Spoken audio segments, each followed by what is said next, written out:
I, 28, female, have been married to my husband, 29, male, for 4 years. We met through a common friend and started dating 6 years back. And after 2 years of dating, we believed that it was finally time to get hitched.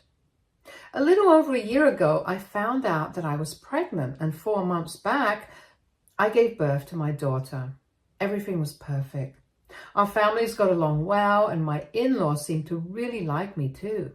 My sister-in-law, 25, female, in particular, was very close to me, and we would go out for brunch almost every other weekend. She'd been married for 2 years and had been trying for a baby for almost a year, but with no such luck.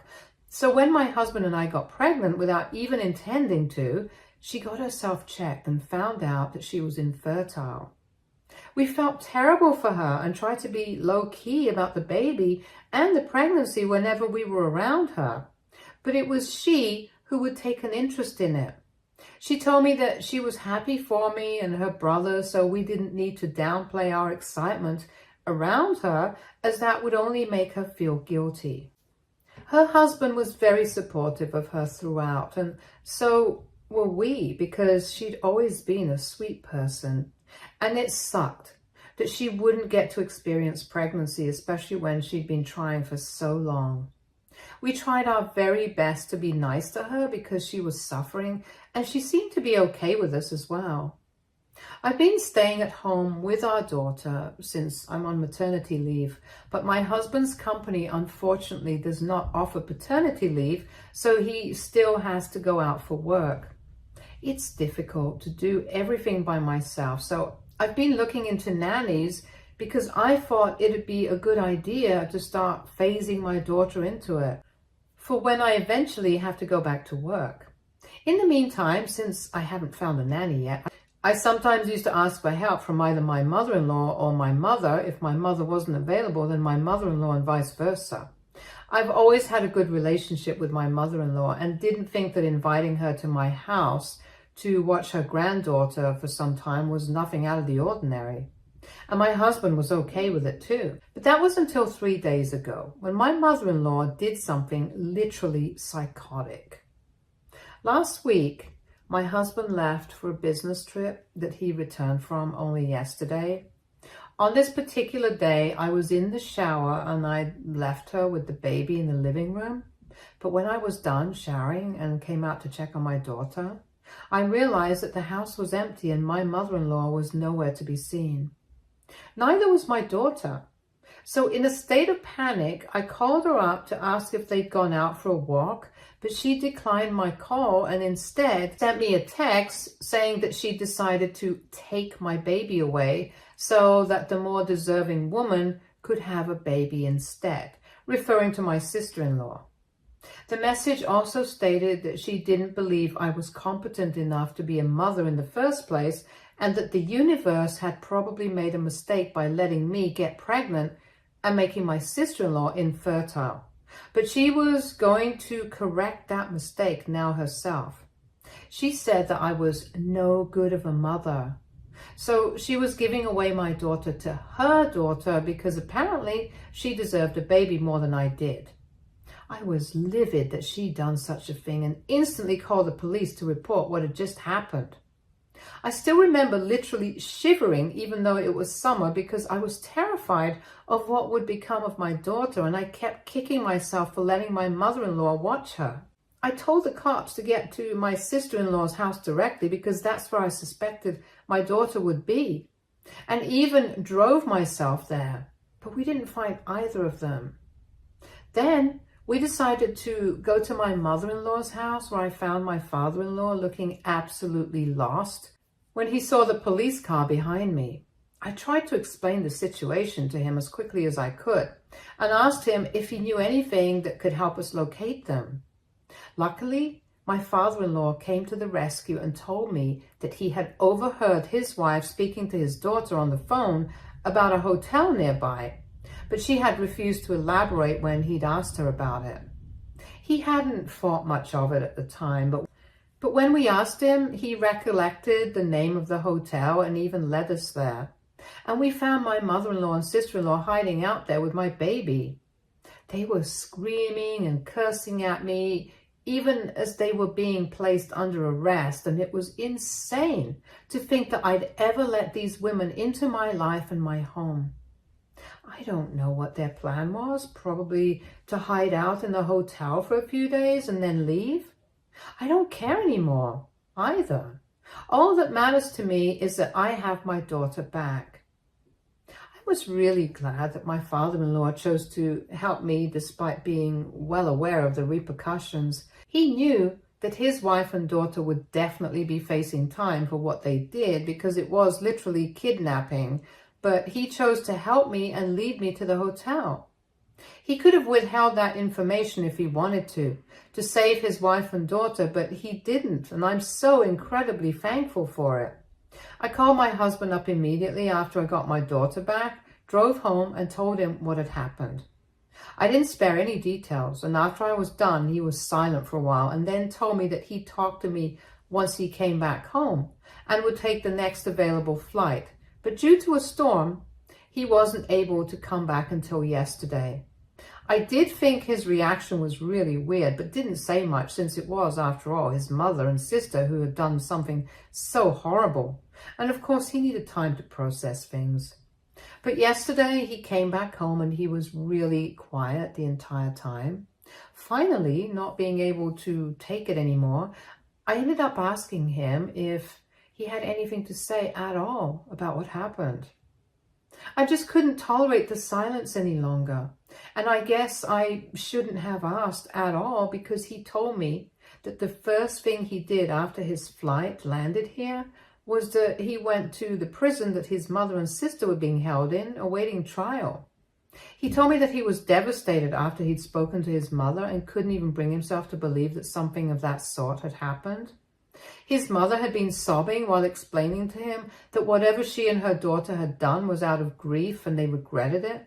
She was practically begging him to help her out of this place because she'd realized her mistake and was ready to do whatever it took to make things right. He told me that he was shattered and broke down right in front of me because he'd never expected his mother or sister to do something so awful, and he was finding it difficult to come to terms with all of this. And now, here's where I might have been the a-hole. Instead of comforting him, I lost my cool and snapped at him because I was furious that instead of coming back home to his family, the first thing after he'd landed, he decided to go visit the kidnappers and criminals instead. I told him that his mother had just been crying crocodile tears for his sympathy and he'd fallen for her act, just like she'd wanted him to, and was even feeling bad for her.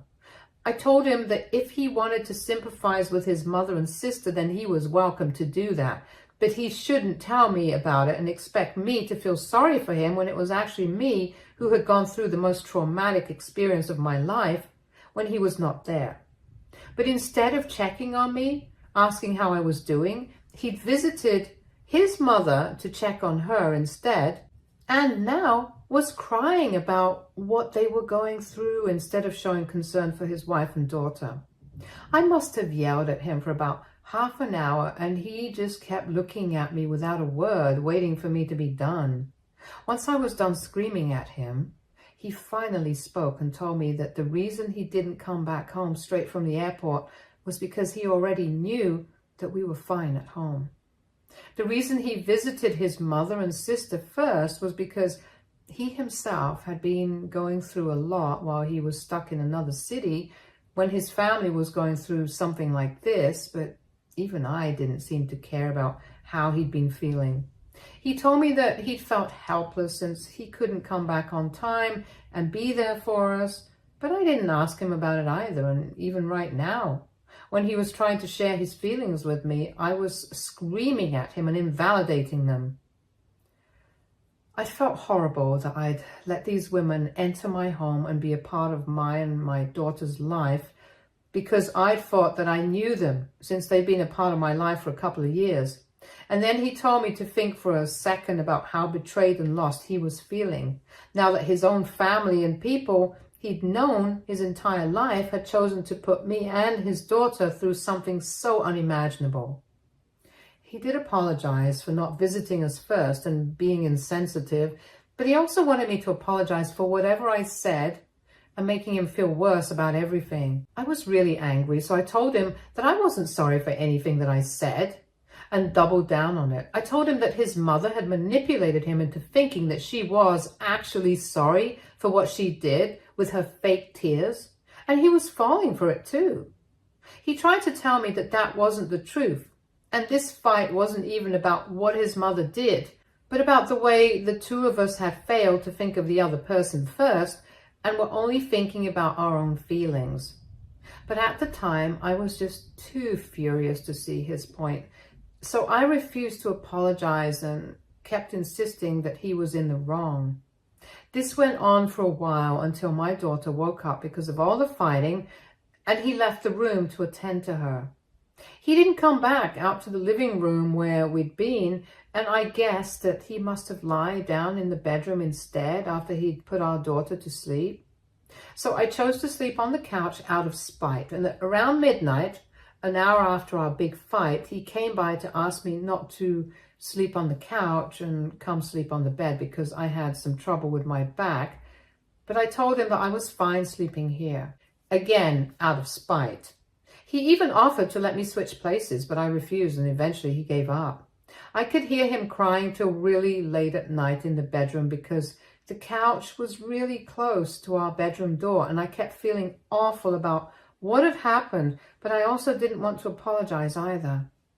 I did fall asleep eventually, and when I woke up this morning, it was my husband who had woken me up since he was ready to leave for work. As soon as I sat up, he left without even saying goodbye. Neither did he look back at me. Now that my anger has dissipated a little, I feel really guilty for how I treated him.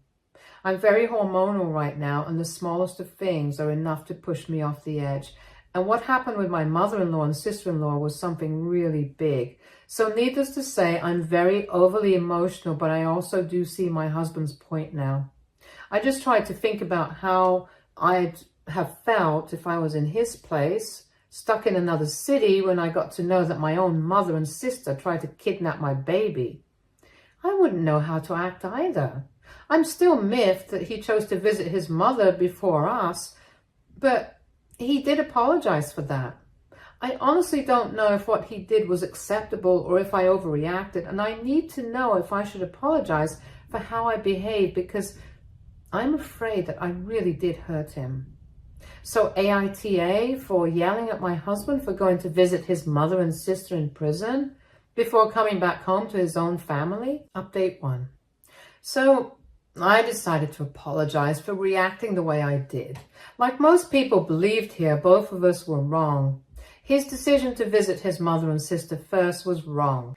But my decision to yell at him and invalidate his feelings was pretty messed up as well. Both of us were being selfish, like my husband had said, and owed each other a huge apology. Once I went through the comments on my original post, I had some clarity on the situation because of everyone's fresh perspective on the situation, and yes, it's true. I did take things a tad bit too far with the yelling. We didn't say anything to each other for the whole day yesterday, and we didn't speak this morning either. But towards noon, I decided that I wanted to make things right. And spent the afternoon buying party supplies to apologize to my husband for whatever happened. It was also a nice little outing for me and my daughter, so it was a win-win situation altogether. My husband was pretty surprised when he came back home and broke down into tears again when he saw the "I'm sorry" cake that I'd bought for him. I ended up crying along with him because this was the longest that we'd gone without speaking to each other, and it sucked. I didn't want to live a life without my husband because no matter what happens, I really, truly, sincerely love him. And I definitely wasn't about to let a misunderstanding regarding my mother-in-law get in the way of our otherwise happy marriage. So we decided to have a serious conversation about our feelings once we were done with our teary reconciliation to get this out of the way once and for all. I told him that I was disappointed that he'd chosen to meet his mother and sister before us, and I thought that he should have come back home first. I could understand that he felt betrayed by them and needed closure or whatever, But even then, we were his family now, and we were the family he'd actually chosen to have. So he owed this to us. He agreed with me and apologized for what he'd done and explained that he hadn't been thinking straight ever since I told him the news about what they tried to do. And those 2 days that he'd spent stuck in the hotel because of the storm had left him feeling even more confused, which had led to him making a really stupid decision, and he did regret it. He also explained to me that his conversation with his mother hadn't made him feel sorry for her, and if anything, it just made him feel frustrated with how his family had turned out to be.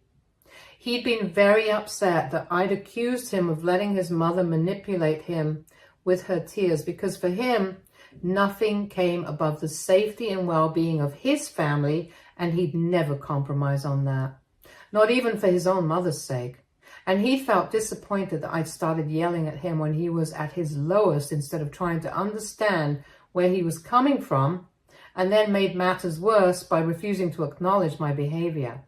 So I apologized for what I'd done as well, and as of now, there's peace in our household since we're both back on good terms. We'd both been kind of selfish, and that's what had led to this huge fight. But of course, we're on the same team, and that's how it'll always be. On a slightly different note, a lot of people have been asking about how my father-in-law has been. So he's doing just fine. I'm checking up on him regularly and calling him every day. I've also been in touch with his next door neighbor so that I can keep tabs on him, because this is obviously something devastating that he's going through. And my stepsister-in-law's husband has filed for divorce after he found out what she tried to do. So that's how things have turned out for them. I can't say I feel sorry for them, because I just don't.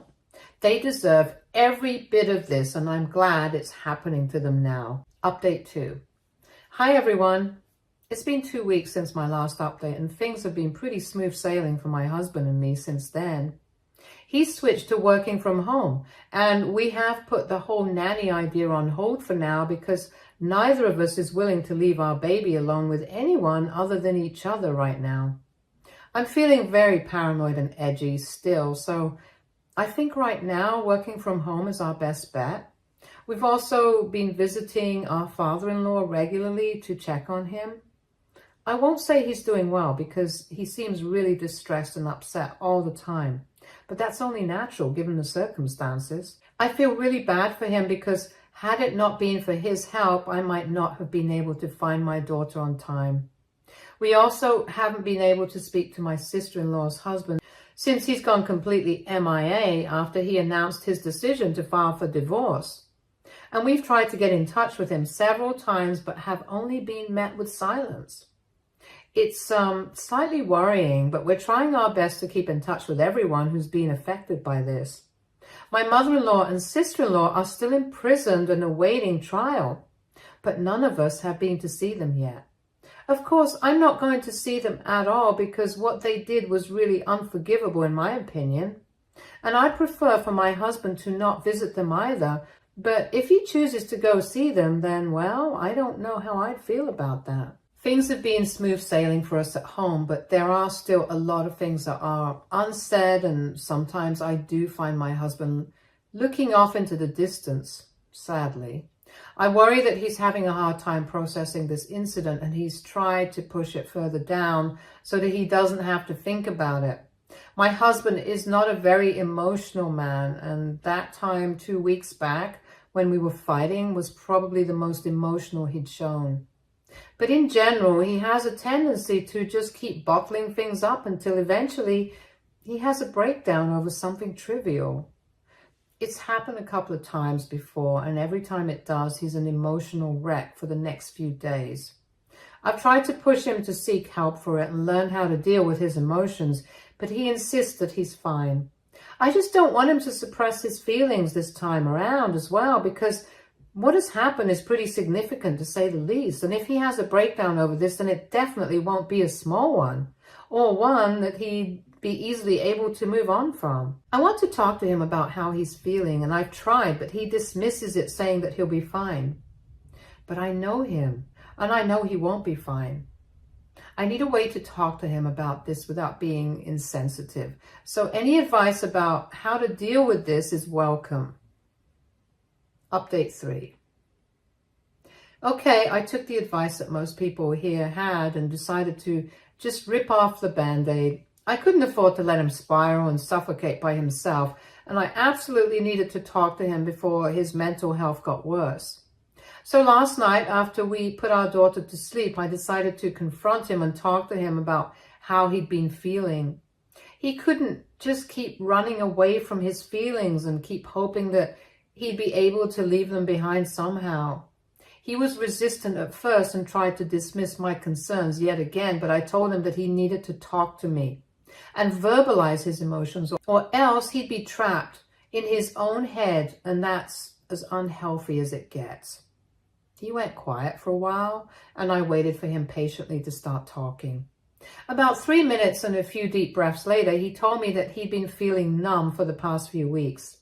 Ever since he'd found out about what his mother had tried to do, he'd felt a whirlwind of emotions. Initially, he'd felt it all from anger to frustration to betrayal to sadness. And even while we were fighting, he was in constant emotional turmoil. But now that all that was done with and some time had passed, all his feelings had been replaced by this vacuum. Spending time with us made it a little tolerable, but he was still struggling to make sense of things. He couldn't believe that his mother, a woman he'd loved and admired his entire life, had attempted to do something so extreme. And that his little sister, despite all the love and affection he'd showered her with throughout his life, had tried to abduct their baby. He'd always been close to his family, but he'd made up his mind nevertheless that he was never going to see any of them again. Also, the fact that he hadn't been here for us when it happened was making him feel really guilty. And he just said that maybe it was because of this incident that he'd begun to feel really empty and useless. After he was done, I had tears in my eyes because my husband had been so strong for so long now. I didn't speak much, but I told him that he needed to talk to a professional to deal with this adequately, and for the first time, he agreed to it. We hugged for like 10 minutes after that and then went to sleep. We've started looking for mental health professionals near us already, and I'm also planning to speak to my father-in-law soon enough regarding this because I truly want the best for both of these wonderful men. I just really hope things get better for us in the future. Stay tuned for more stories from Argo Relationships.